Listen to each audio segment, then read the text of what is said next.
Assalamualaikum warahmatullahi wabarakatuh.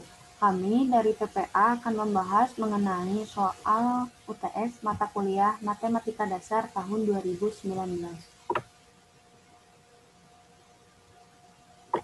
Yang pertama, beri contoh pengambilan kesimpulan menggunakan kaidah modus ponen dan modus tolen. Tunjukkan bahwa kedua kaidah tersebut ekivalen.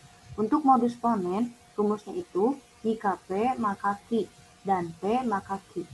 Sebagai contoh, kita misalkan si P-nya itu sebagai mendung dan si Q-nya itu sebagai hujan. Jadi, jika mendung, maka hujan, dan sekarang mendung, maka hujan. Selanjutnya kita ke tabel kebenaran. Ini ada dua proposisi, yaitu huruf P dan huruf Q. Kalau misalkan ada dua proposisi, berarti ada 4 kemungkinan. Huruf P selalu dikombinasikan dengan benar-benar, salah-salah. Huruf Q selalu dikombinasikan dengan benar-salah, benar-salah. Kalau misalkan ada 3 proposisi, berarti di sini misalkan R. Si kemungkinannya itu pasti ada 8 kemungkinan. Misalkan jadi ininya tuh benar-benar, salah-salah, benar-benar, salah-salah. Yang ini benar-salah, benar-salah, benar-salah, benar-salah. Yang R-nya juga benarnya 4 kali, terus salahnya 4 kali. Selanjutnya kita cari dulu P maka Q. Rumus dari implikasi, kita harus tahu kata kunci dari implikasi. Kalau implikasi, kalau misalkan pernyataan satunya benar, maka pernyataan 2 salah, hasilnya itu salah. Jadi kalau misalkan pernyataan 1 benar, pernyataan 2 salah, hasilnya salah. Ini kita lihat di huruf kolom pertama dan kolom kedua. Benar, jika pernyataan 1 benar, pernyataan 2 benar, maka hasilnya benar. Ini kan pernyataan satunya benar, pernyataan 2-nya salah, hasilnya salah. Selebihnya hasilnya benar.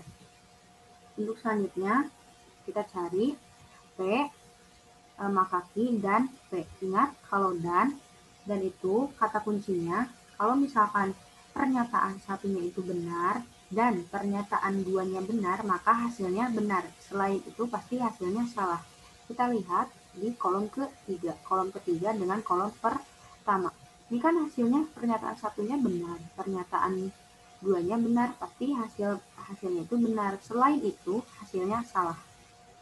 Jadi kita harus mengetahui dulu kata kunci dari setiap operasi logika matematikanya supaya memudahkan kalian dalam menentukan tabel kebenaran. Selanjutnya yang ini kita cari P maka Q dan P maka Q. Kita udah tahu ya kalau misalkan pernyataan satunya benar maka salah, hasilnya pun jadi salah. Selebihnya hasilnya pasti benar. Kita lihat kolom keempat dengan kolom kedua. Pernyataan 1 benar, pernyataan 2 benar, hasilnya benar. Pernyataan 1 salah, pernyataan 2 salah, maka hasilnya benar. Pernyataan 1 salah, pernyataan 2 benar, hasilnya benar. Pernyataan 1 salah, pernyataan 2 salah, hasilnya benar. Ini tabel kebenaran menunjukkan benar. Terus untuk modus tolen. Modus tolen itu rumusnya jika P maka Q dan ini tuh disebutnya negasi. Negasi Q maka negasi P. Kita ini tetap ya ada dua proposisi. Huruf P kita selalu kombinasikan dengan benar-benar, salah-salah. Huruf Q selalu kita kombinasikan dengan benar salah karena ini ada dua proposisi atau ada 4 kemungkinan, yaitu 1, 2, 3, 4. Selanjutnya kita cari negasi P. Negasi P itu kita lihat di kolom pertama yang huruf P. Negasi P itu kebalikan. Kalau misalkan pernyataan satunya benar, maka negasi P-nya itu salah. Selanjutnya yang ini pun kalau misalkan pernyataannya benar, negasinya pasti salah. Ini kalau misalkan pernyataannya salah, negasi atau kebalikannya benar. Ini kan pernyataannya salah, kebalikannya jadi benar. Untuk negasi Q, kita lihat kolom Q. Ini kan pernyataannya benar, kebalikannya salah. Pernyataan salah, kebalikannya benar. Begitupun untuk selanjutnya. Kita cari dulu P maka Q. Kita lihat kolom ke-1 dan kolom kedua. Kita udah tahu ya kata kuncinya itu kalau misalkan implikasi, kalau pernyataan satunya benar, maka pernyataan duanya salah, hasilnya itu salah. Kita lihat P, persamaan satunya itu benar, pernyataan duanya itu benar, hasilnya benar. Pernyataan satunya benar, pernyataan duanya salah, hasilnya salah. Selebihnya pasti hasilnya benar. Selanjutnya kita cari dulu P, maka Q dan negasi Q. Kalau dan itu ingat, yang benar itu cuma pernyataan satunya. Kalau pernyataan satunya itu benar, dan pernyataan duanya benar, selebihnya pasti hasilnya salah. Kita lihat di kolom ke-5 dengan kolom ke-4. Ini pernyataan satunya benar, pernyataan duanya salah, otomatis pasti salah. Ini pernyataan satunya salah, pernyataan duanya benar, otomatis salah. Pernyataan ini yang ketiga, pernyataan satunya benar, pernyataan duanya salah, otomatis hasilnya salah. Ini kan yang benar itu cuma pernyataan satu dan pernyataan duanya benar, itu hasilnya benar. Selanjutnya kita cari P maka Q dan negasi Q maka negasi P. Kita lihat di kolom ke-6 dengan kolom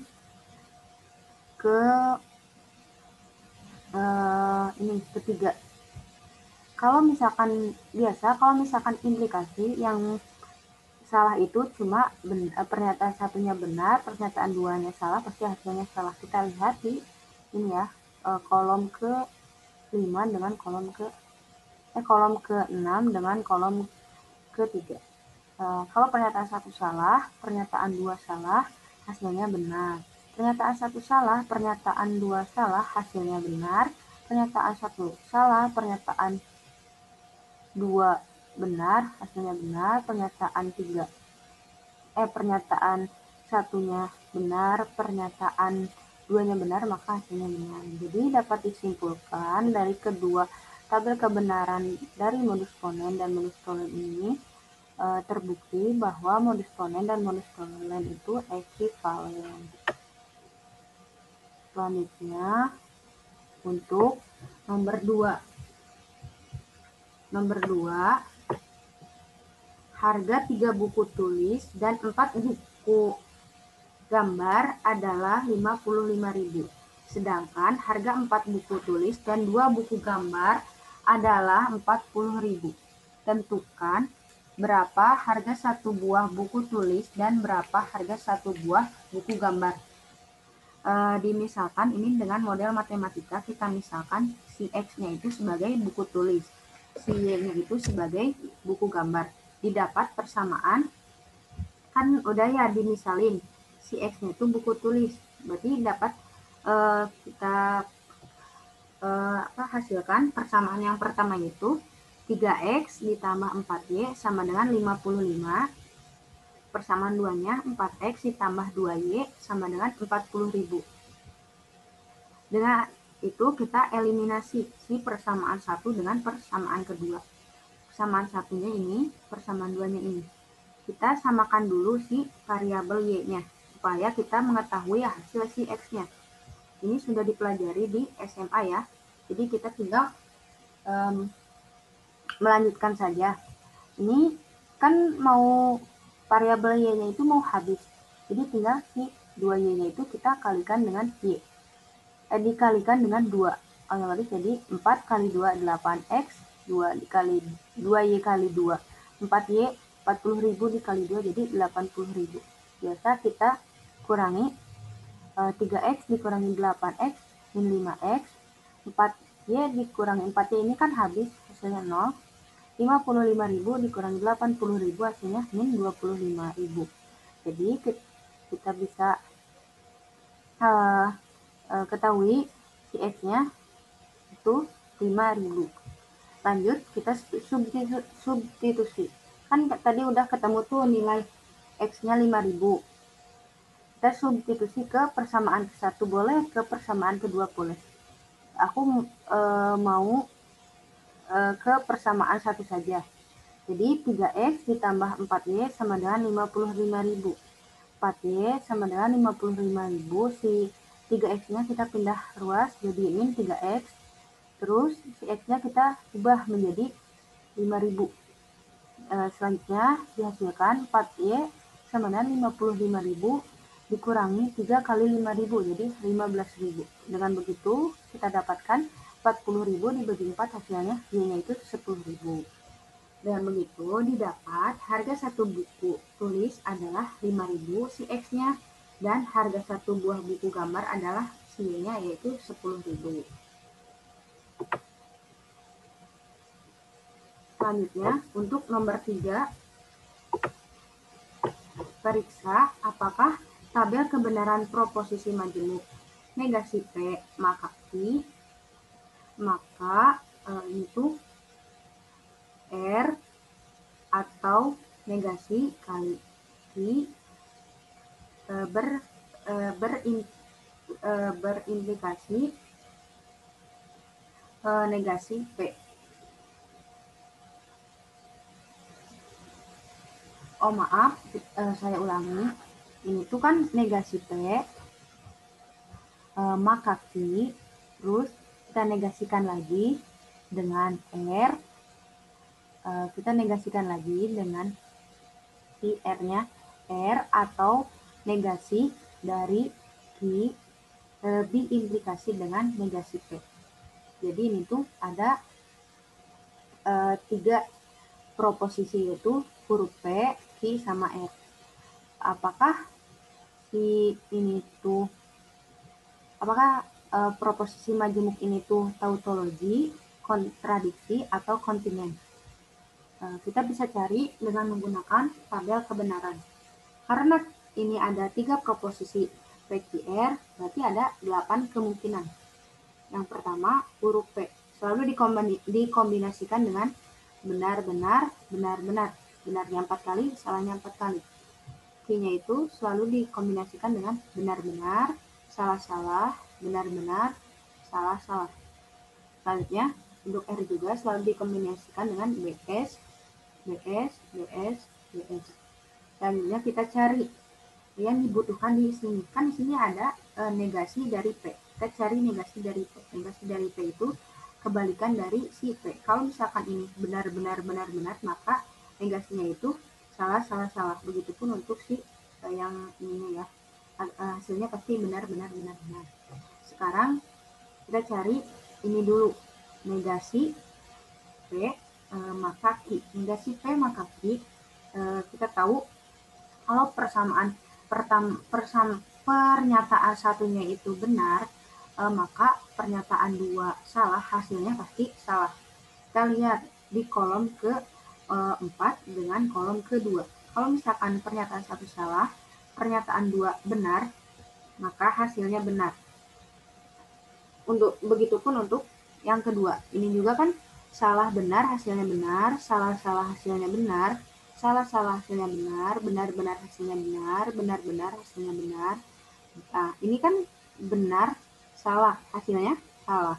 Benar, salah, hasilnya salah. Jadi kita harus tahu dulu kata kuncinya biar mempermudah. Selanjutnya kita cari Q, yang ini ya, yang ini, Q diimplikasi atau disebut juga jika dan hanya jika negasi P. Kata kuncinya itu kalau misalkan pernyataan 1 benar, jika dan hanya jika pernyataan 2-nya benar, maka hasilnya benar. Begitupun untuk kalau misalkan pernyataan 1-nya itu salah, jika dan hanya jika pernyataan 2-nya salah, maka hasilnya pun akan benar. Selain itu salah. Kita lihat ya yang ini. Kita lihat kolom ke-2 dengan kolom ke-4. Ini kan benar salah hasilnya salah. Benar salah, hasilnya salah. Salah-salah kan tadi kuncinya benar, salah-salah benar, benar-benar benar, benar-benar benar, salah benar salah, salah benar salah. Jadi kalau diimplikasi kata kuncinya itu benar-benar hasilnya benar, salah-salah hasilnya benar. Sekarang kita cari negasi dari diimplikasi dengan negasi P. Ini kan kita lihat di kolom 6 dengan, ini kita lihat di kolom ke-6 kan negasi itu berarti kebalikan dari ini ya.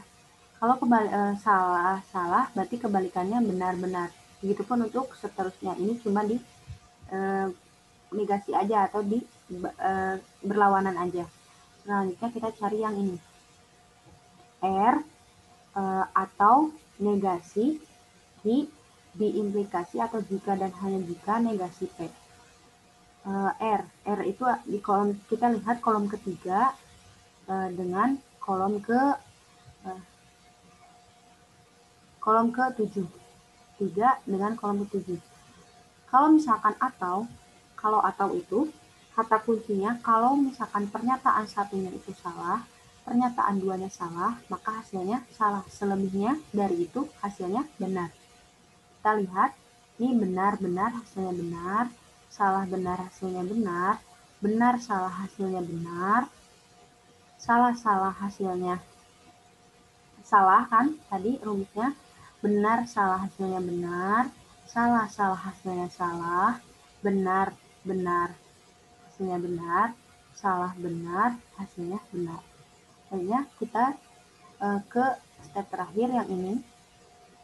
Kita lihat kolom ke-5 berimplikasi dengan kolom ke ini, yang kolom ke 1, 2, 3, 4, ke-8. Jadi kolom ke-5 dengan kolom ke-8 kita lihat implikasi ya. Kalau implikasi, kalau misalkan pernyataan satunya benar, pernyataan duanya salah, maka hasilnya salah. Ini kita lihat benar hasilnya benar, benar hasilnya benar, benar hasilnya benar. Ini kan BS, hasilnya salah pasti.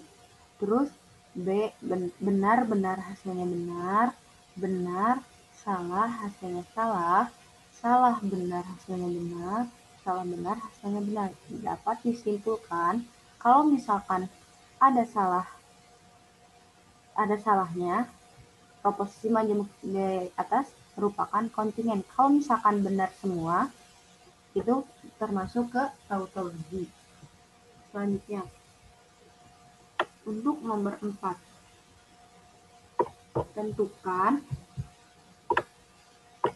himpunan penyelesaian dari persamaan dan pertidaksamaan berikut. Yang pertama, tentukan nilai M agar persamaan kuadrat mx kuadrat min m plus 2x min 0,25 sama dengan 0 mempunyai dua akar real berbeda. Penyelesaian mx kuadrat min m plus 2x min 0,25 sama dengan 0. Syaratnya itu kalau mempunyai dua akar real berbeda itu determinannya itu lebih dari 0. Rumus dari determinan itu yaitu b kuadrat min 4ac lebih dari 0. Masukin si b-nya ini tuh b ya. B-nya itu min m plus 2. Kita masukin min m plus 2, jangan lupa dikuadratin, min 4. A-nya itu si M-nya. C-nya itu berarti si ini. Konstantanya itu min 0,25, lebih dari 0. Biasa kita kalikan min m plus 2 dikuadratkan, hasilnya itu m kuadrat ditambah 4m ditambah 4 ditambah m. Yang ini lebih dari 0. Jadi m kuadrat ditambah ini 4m tambah m jadi 5m ditambah 4 lebih dari 0. kita faktorisasi terlebih dahulu. Hasil dari faktorisasi M kuadrat plus 5M ditambah 4 itu M plus 4 dan M plus 1. M plus 4 itu kan kita ketahui hasil dari M-nya itu sama dengan min 4. Ini hasil M-nya itu sama dengan min 1. Maaf, ini terus kita bikin seperti ini. Ini min 4 ya. Min 4. Ini min 1. Kan ini lebih dari 0. Berarti si M-nya itu M sama dengan min 4 lebih dari 0. Maaf, untuk M sama dengan min 4 itu karena min, jadi kurang dari min 4. Kita arsir kurang dari min 4. Sekarang yang M ini tuh hasilnya min 4. Hasilnya itu min 1 M-nya. Lebih dari hasilnya yaitu yang ini. Yang plus. Karena ini tuh lebih dari 0. Jadi M lebih dari min 1, M kurang dari min 4. Jadi yang nilai M-nya itu yang ini. Yang bernilai positif. Yang bernilai positif karena si ininya lebih dari 0. Selanjutnya untuk yang B. Tentukan solusi pertidaksamaan X min 2 kuadrat min 1 mutlak X min 2 kurang dari sama dengan min 5. Ini tuh harga mutlak. Kita misalin dulu dengan P-nya itu mutlak dari X min 2. Maka dibikin persamaan. Ini dibikin persamaan kan mutlak X min 2-nya itu kita misalkan jadi P. Jadi P kuadrat min 6P kurang dari sama dengan min 5. Min 5-nya kita pindah ruaskan, jadi P kuadrat min 6P plus 5 kurang dari sama dengan 0. Ini biasa kita faktorisasi, didapat P min 1 sama P min 5, ini kurang dari 0. Jadi yang kita arsir nanti yang kurang dari 0 atau ininya relatif. Kan ini P-nya itu lebih dari P-nya itu lebih dari 1, ini P-nya itu sebelah sini lebih dari 5. Kenapa yang diarsirnya yang ini? Karena ini bernilai kurang dari sama dengan 0. Hasilnya berarti yang ini. Ini untuk HP sementara. HP sementaranya itu P di mana 1 lebih P di mana 1 lebih dari P kurang dari sama dengan 5. Kan kita tadi misalkan si P-nya itu sebagai mutlak X min 2. Nah, kita masukin ini kan HP sementaranya 1 kurang dari P-nya masukin, tadi dimisalin dengan mutlak X min 2 kurang dari sama dengan 5. Syaratnya itu kalau misalkan harga mutlak X lebih dari A, maka ininya tuh X lebih dari A atau X kurang dari min A. Untuk mutlak X kurang dari A, maka hasilnya harus X lebih dari min A, X lebih dari min A kurang dari A. Kita masukkan yang pertama untuk kan ini ya, yang pertama itu untuk harga mutlak X min 2 lebih dari sama dengan 1. Yang ini dulu. Yang ini dulu ya. Yang lebih dari sama dengan 1. Kan lebih dari itu syaratnya X lebih dari A atau X kurang dari min A. X min 2 lebih dari 1. Terus si min 2-nya kita pindahkan ruas. Jadi X lebih dari 3. Atau kita lanjut yang min. Kan di sini tadi rumusnya X kurang dari min A. Kita lanjut dengan yang min. Jadi X min 2 kurang dari min 1. X-nya itu jadi kurang dari sama dengan 1. Sudah tuh ketemu yang lebih dari. Sekarang untuk yang kurang dari. Yang kurang dari berarti yang sebelah sini. Mutlak X min 2 kurang dari sama dengan 5. Untuk kurang, hasilnya pasti seperti ini. X min 2 lebih dari min 5 kurang lebih dari sama dengan min 5 kurang dari sama dengan 5. Untuk ini kan harus bernilai X aja, jadi kita ruas kiri dan ruas kanan kita tambah dengan 2 supaya ini hasilnya jadi X. Jadi ruas kiri min 5 tambah 2 hasilnya min 3. Ini sisa X 5 tambah 2 7. Kita dapat hasilkan HP-nya itu X, di mana X bilangan real, X lebih dari sama dengan min 3 kurang dari sama dengan 1, atau X lebih dari 3, X lebih dari sama dengan 3 kurang dari sama dengan 7. Jadi kita ambil yang ini. Yang pertama, kan ini tuh X lebih dari 3. X lebih dari 3. Kita arsir. Yang X ke sebelah sana, ke sebelah kanan. Selanjutnya X kurang dari 1. Kita arsir ke sebelah kiri, yang ini. Terus, ini kan X lebih dari min 3. X lebih dari sama dengan min 3. Kurang dari sama dengan 7. Yang ini berarti kan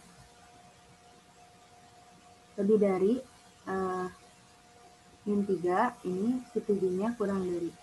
Berarti yang diarsir 2 kalinya itu yang ini kan, antara min 3 sama 1, terus antara 3 dengan 7. Jadi hasil HP-nya itu seperti ini. Selanjutnya, untuk nomor terakhir, dari 120 mahasiswa, 60 mahasiswa diantaranya mengikuti kuliah aljabar linier. 40 mahasiswa mengikuti kuliah aljabar linier dan matematika dasar, dan setiap mahasiswa mengikuti mata kuliah aljabar linier atau matematika dasar. Berapa jumlah mahasiswa yang mengikuti mata kuliah matematika dasar?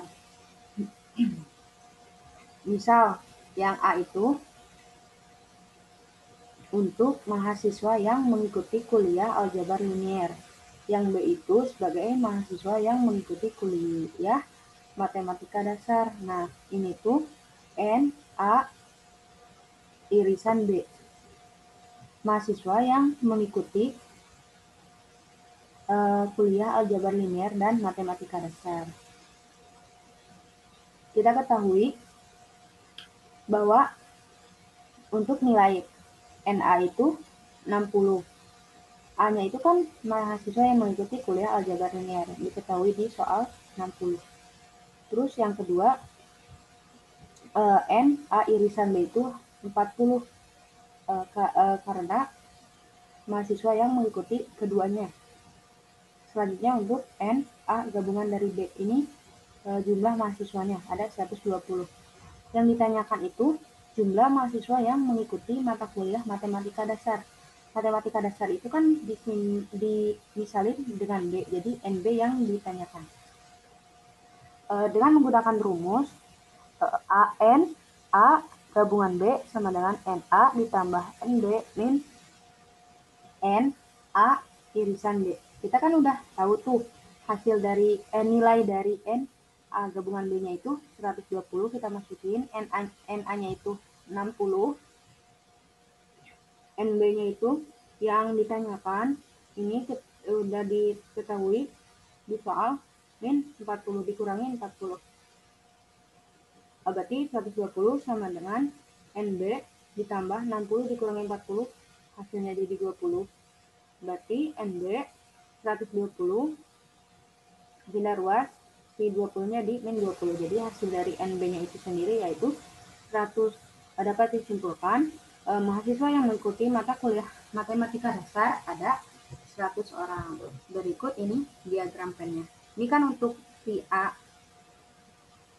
Untuk si B ini yang mengikuti matematika dasar. Ini diagram pennya. Sekian pembahasan soal UTS matematika dasar. Semoga bermanfaat. Maaf apabila banyak kesalahan. Wassalamualaikum warahmatullahi wabarakatuh.